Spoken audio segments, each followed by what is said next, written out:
This morning, there's a spotlight that we are placing on the country's state of democracy. It's a wide-ranging question, of course, but ask yourself this question. It's 28 years later, and are you happy with our current reality as a country? Are you happy with your current reality? Well, let's ask that of COSATU General Secretary Becky Nchalanchali joining us this morning. Becky, good to have you on eNCA.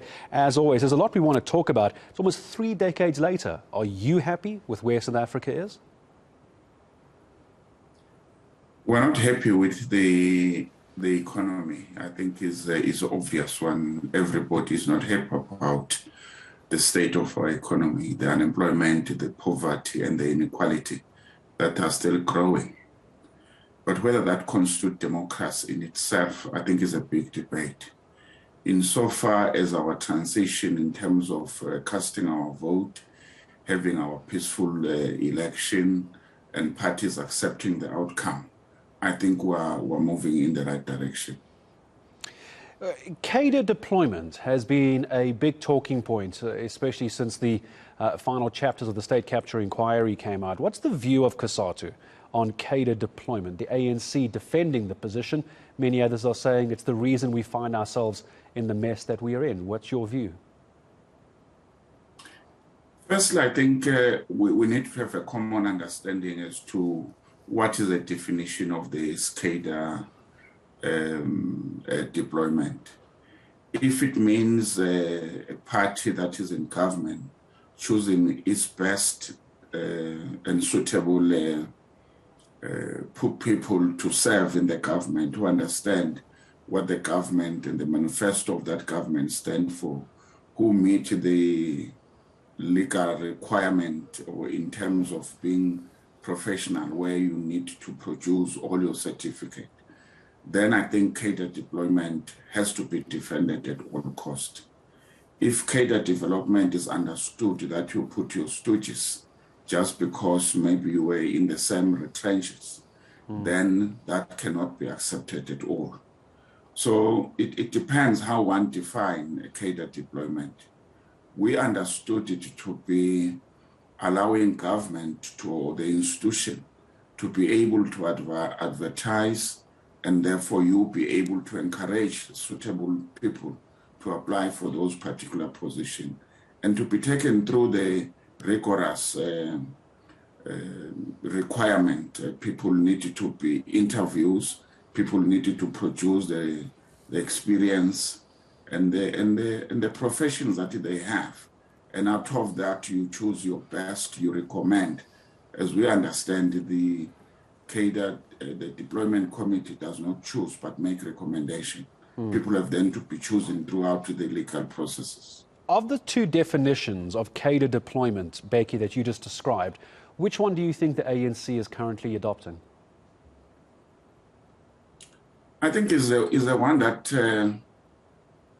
says you must choose your best, you must advertise, because in the main, talking about the ANC in government, that all vacancies are advertised, all vacancies are going through the vigorous processes. For an example, if you were taking the question of the appointment of judges, there will be JSC that will do the advertisement, will be shortlisting. For an example, we in NETLAC, when it comes to labor court judges, will be drawn in and to shortlist, will be part of the interviews, part of the JSs, particularly when it comes to the labor court judges. And of course, then the processes will make the recommendation in the normal way, and somebody needed to appoint the judges. That is what we support. But of course, there might be others that you may not know, which people might be said underhand, because I don't think all deployment will have gone through the deployment committee, for an example. So you may have to look to individual and ask yourself, how was this individual appointed and what were the processes followed? Give me an example of one cadre deployment that you think has not worked out for the ANC. There must be one name that stands out.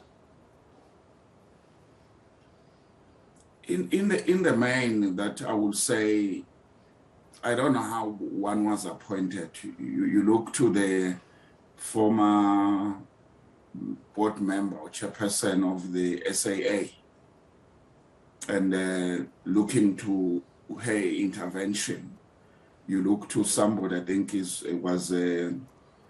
was a chartered accountant coming before the Zondo Commission, who said, I just endorse. Are you talking about Dudu Myeni? Are you talking about Dudu Myeni? Dudu Myeni is one in the SAA, but there's another one, lady, I think is in the Transnet, I forgot just her name, that will do that one. You look to some of the ministers, you look to the minister, the one dealing with the dairy farm. Of course, ministers are appointed through different processes. But if you were really to consider, and you can ask yourselves, worst of it, normally you know it after the processes, how one will have presided over that processes to be a suitable candidate. And you look at that person, and now that person is chairing a portfolio committee.